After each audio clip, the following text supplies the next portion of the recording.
Le rire de ma sœur a coupé le bruit des fourchettes avant ces mots. Cela ne te dérange pas de les regarder, n'est-ce pas, dit-elle en se retournant déjà vers son 20 points. Les jumeaux ont grimpé sur mes genoux, l'un me tirant les cheveux, l'autre renversant du jus de fruits sur ma manche. La table a éclaté de rire, comme si tout cela n'était qu'un spectacle. Personne ne m'a regardé. Pas quand je me suis levée pour attraper une serviette. Pas quand j'ai essuyé la tâche qui n'était pas la mienne. Ce soir-là, je n'ai ni crié ni pleuré. J'ai commencé à faire mes valises. Ils pensaient que je me présenterais quand même pour le voyage en famille. Ils n'avaient aucune idée que j'avais déjà réservé mon propre billet de sortie. Avant que je ne vous raconte ce qui s'est passé ensuite, dites-moi d'où vous écoutez, juste pour que je sache qu'il y a quelqu'un qui comprend. Et quand vous aurez entendu toute l'histoire? Dites-moi ce que vous auriez fait si c'était vous. J'avais l'habitude de penser que le silence dans notre maison signifiait la paix. Ce n'était pas le cas. Il signifiait que quelqu'un d'autre était célébré. Chaque mur portait des photos des premiers pas de ma sœur, de sa remise de diplôme, de son mariage. Mon coin du couloir était vide. Quand ses vieux vêtements ne m'allaient plus, maman disait que c'était pratique. Quand ses trophées prenaient la poussière, papa disait que nous allions gagner de la place. J'ai appris très tôt que mon nom ne résonnait pas aussi fort que le sien. À 15 ans, j'ai gagné un concours d'écriture. L'enveloppe est arrivée par la poste, timbrée et officielle. Je me souviens l'avoir posée sur le plan de travail de la cuisine pendant que maman faisait sauter des crêpes. C'est bien, chérie, disait-elle, les yeux rivés sur la cuisinière. Lorsque le téléphone a sonné. C'était ma sœur qui m'appelait pour me parler de sa nouvelle offre d'emploi. Le temps que maman raccroche, mon enveloppe avait disparu sous la liste des courses. À l'université, je servais des tables après les cours. La plupart des week-ends, mon téléphone s'allumait avec un de ces noms. Peux-tu garder les jumeaux juste pour quelques heures? Les heures s'étiraient toujours en nuit. Leurs jouets encombraient mon sol. Leur bol de céréales remplissait mon évier. Quand j'ai dit que j'avais des examens, elle a soupiré. Tu as de la chance d'avoir du temps libre. Sa voix a résonné un soir où j'ai demandé de l'aide pour les frais de scolarité. Nous sommes encore en train de payer le mariage, dit-il sans lever les yeux de sa feuille. Le bord de la page tremblait légèrement lorsqu'il la tournait. Je me suis rendu compte qu'il savait à quel point cela semblait injuste. Mais il ne s'en souciait pas assez pour arrêter de lire. Ce n'était pas une grande trahison, mais des milliers de petites. Tous les cadeaux, toutes les faveurs, toutes les mises à l'écart. Une vie entière à être le choix facile. J'avais l'habitude de croire que rester silencieux permettait de maintenir la paix. Et la paix construite sur le silence n'est pas la paix du tout. C'est une dette. Et quelqu'un vient toujours la chercher. C'était censé être mon dîner d'anniversaire, mais le gâteau portait déjà les noms de ses enfants. Nous avons pensé qu'il serait amusant de fêter tout le monde ensemble, a dit maman, expliquant pourquoi mes bougies avaient la forme d'animaux de dessins animés. Les jumeaux ont applaudi. Tout le monde a ri. Après le dessert, maman a fait glisser une enveloppe sur la table. Nous avons une surprise, dit-elle. Un voyage en famille la semaine prochaine? Nous avons tout réservé. Papa a hoché la tête avec fierté. Tu vas adorer. Sarah.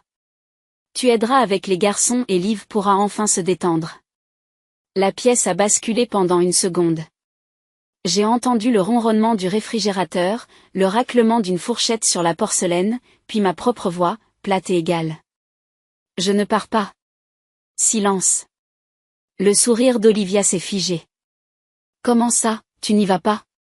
C'est exactement ce que je veux dire. Le ton de maman s'est aiguisé. Ne fais pas d'esclandre. J'ai posé ma fourchette.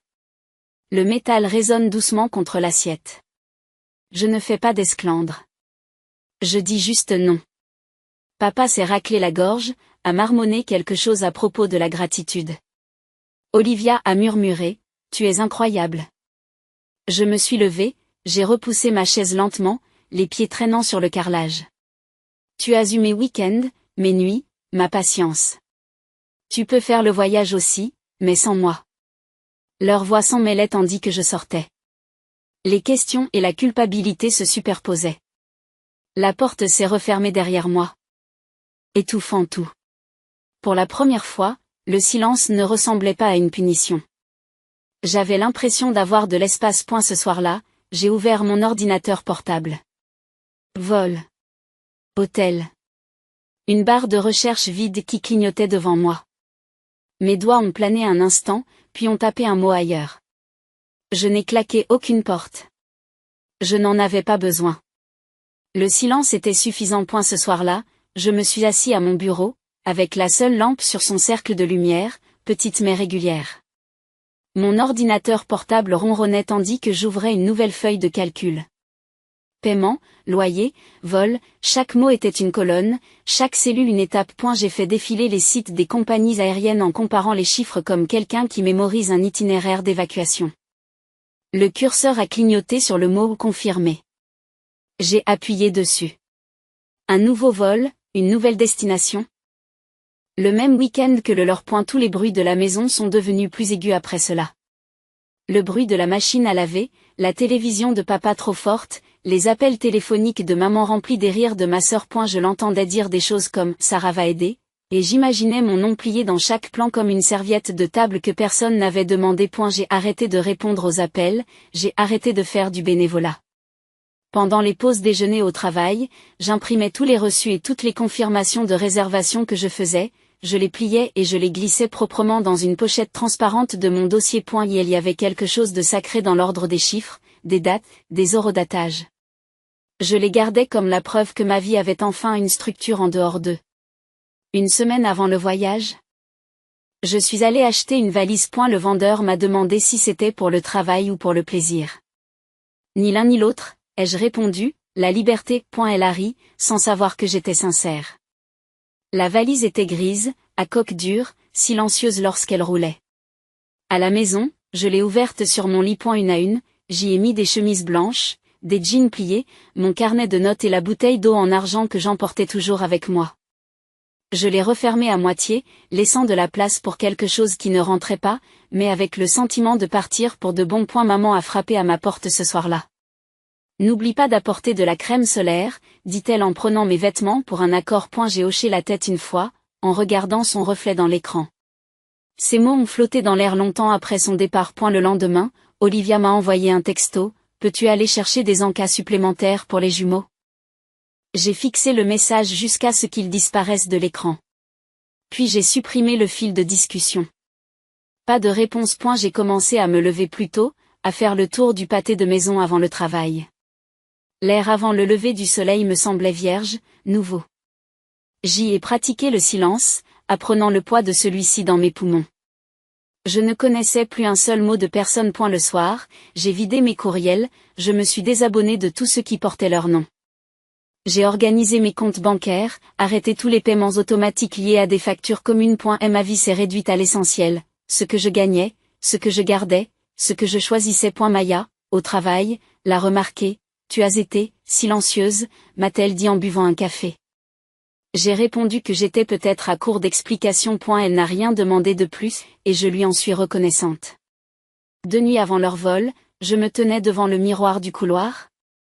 Celui qui était encadré par les photos de famille que maman adorait. Le sourire de mariage d'Olivia me fixait. Mon propre reflet me paraissait étranger, plus calme, mais aussi plus vieux d'une certaine manière. J'ai pris le cadre et l'ai retourné. Le bruit sourd contre la table a sonné la fin de l'histoire. Plus tard dans la nuit, j'ai écrit un seul brouillon de texte et l'ai sauvegardé, je pars en vacances. Profite d'Étienne. Je ne l'ai pas encore envoyé. Le simple fait de le voir attendre dans ma boîte d'envoi a suffi à ralentir mon pouls. Le dernier soir, la maison bourdonnait d'excitation. Les valises s'empilaient près de la porte. Les jumeaux couraient dans le couloir avec des chapeaux assortis.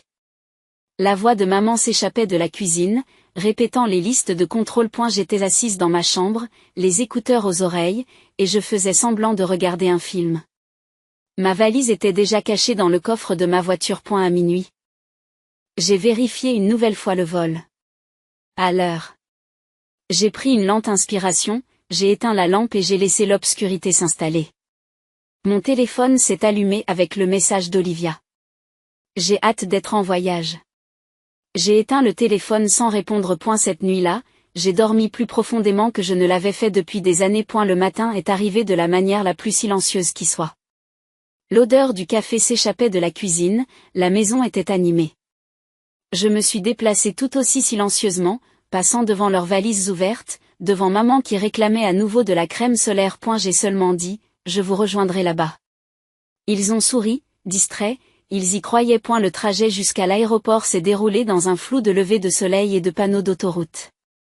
Je me suis garée dans un autre terminal. J'ai enregistré ma valise et j'ai regardé passer les familles avec le même épuisement que celui qui m'avait habité pendant des années. À la porte d'embarquement, je me suis assise près de la fenêtre et j'ai regardé les avions s'envoler comme des secrets qui se libèrent.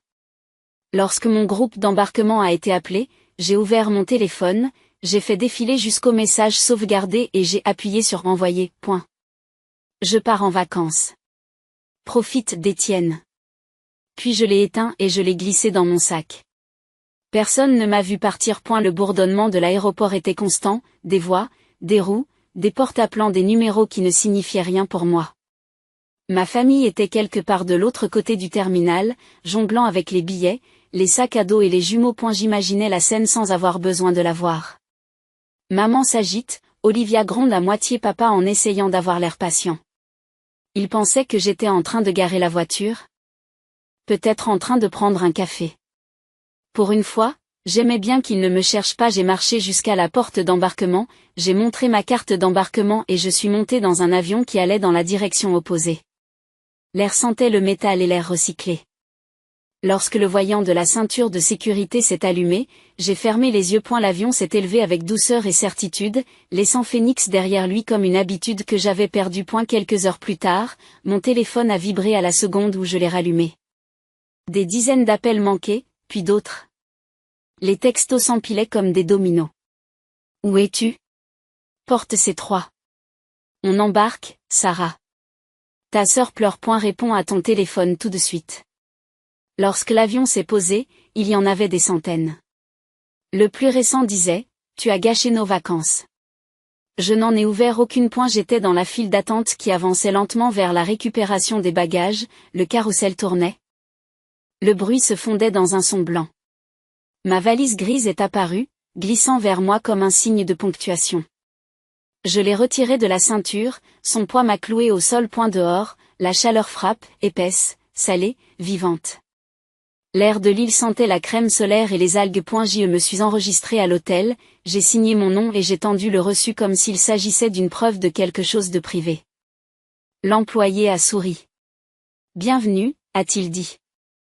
J'ai acquiescé, trop fatiguée pour lui rendre l'appareil. Dans ma chambre, j'ai posé la valise contre le mur et me suis assise sur le bord du lit. Le téléphone a de nouveau sonné. Maman? Olivia? Papa? Tous inondent l'écran.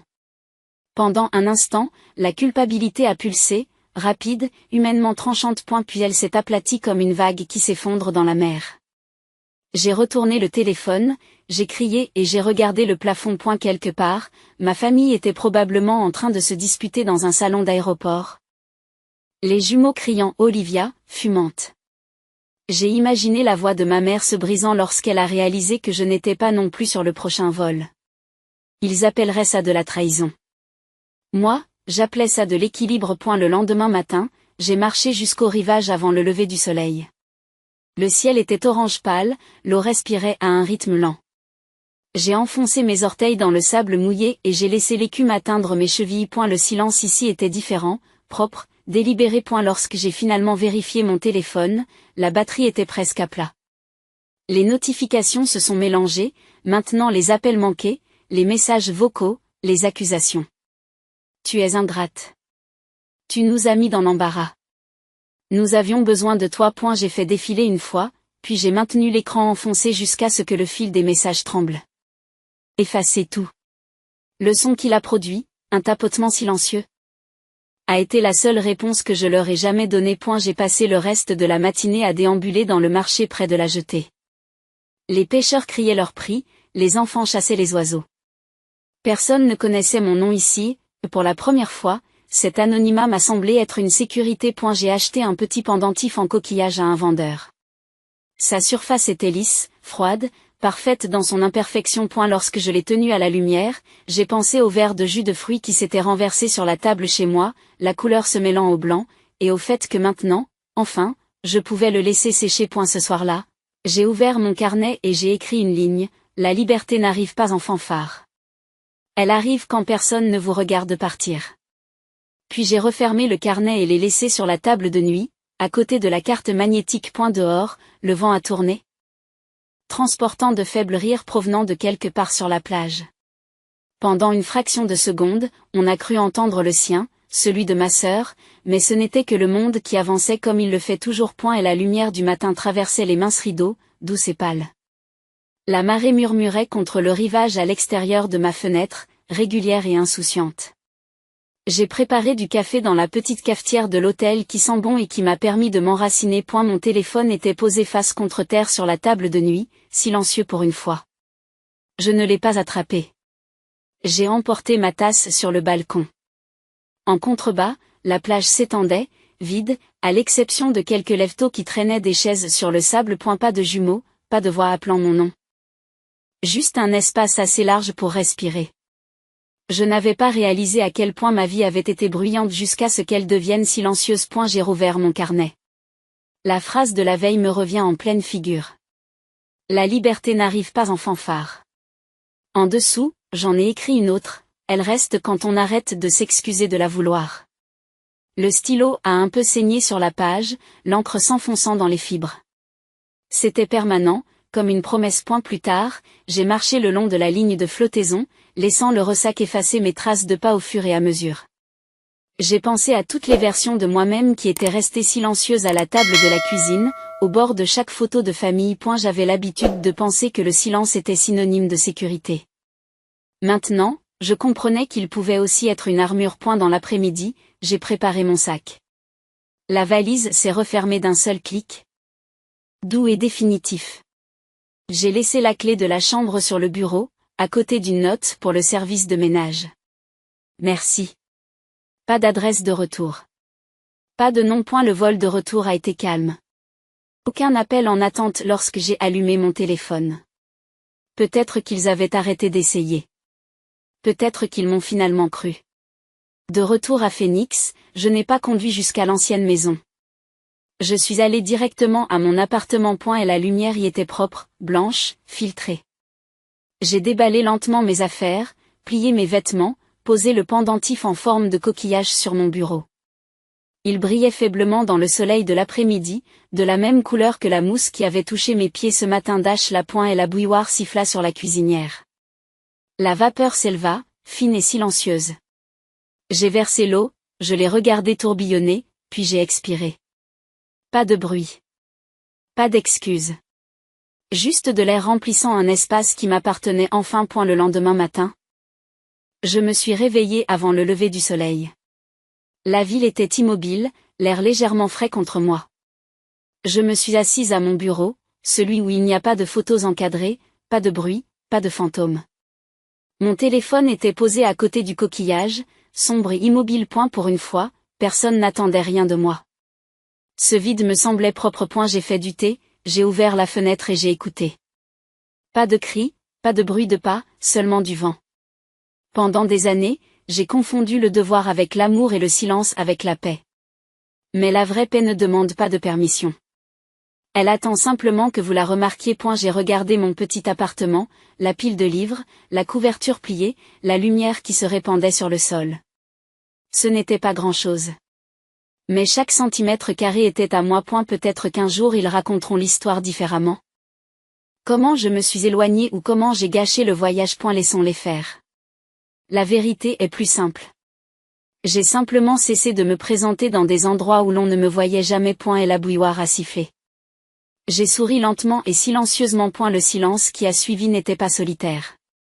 Il était mérité. Et si vous avez déjà dû partir pour trouver la paix, dites-moi où vous êtes allé et si vous avez enfin ressenti la liberté.